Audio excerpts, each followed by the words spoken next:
শিলংয়ের বিলাসবহুল রিসর্টে দীর্ঘদিন বসবাস করে জুলাই গণঅভ্যুত্থান পরবর্তী বাংলাদেশে এসে যিনি স্বরাষ্ট্রমন্ত্রী হয়েছেন, তিনি সংসদে এবং সংসদের বাইরে থেকে বারবার অনুরোধ করছেন, ঘোষণা দিচ্ছেন বাংলাদেশে নাকি মব সংস্কৃতি চলবে না। দুঃখের বিষয়, তার নিজের দলের নেতাকর্মীরাই তার কথা শুনেন না।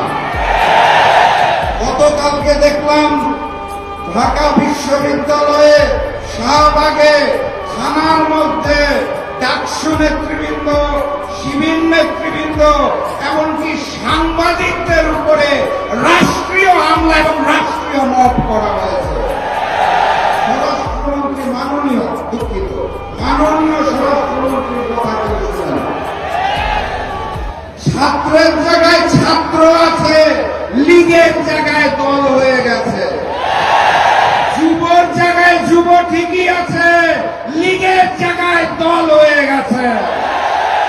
এই গুপ্ত গুপ্ত গুপ্ত শব্দ বলে বাংলাদেশের জাতিকে দ্বিধা বিভক্ত করলো কে?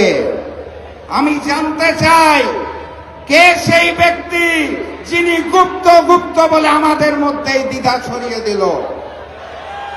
পূর্ববর্তী জালেম ওই রাজাকার ন্যারেটিভ সৃষ্টি করে এখন কিন্তু ভারতে পালিয়ে গেছে। এই গুপ্ত ন্যারেটিভ সৃষ্টি করে রক্ষা পাওয়া যাবে না। কথাবার্তা পরিষ্কার, গণভোটের জনরায়ের আলোকে জুলাই সনদ বাস্তবায়ন করতে হবে।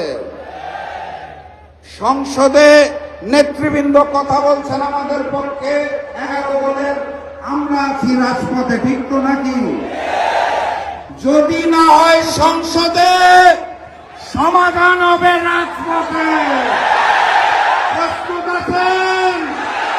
নতুন যুদ্ধ হবে, নতুন বিজয় হবে।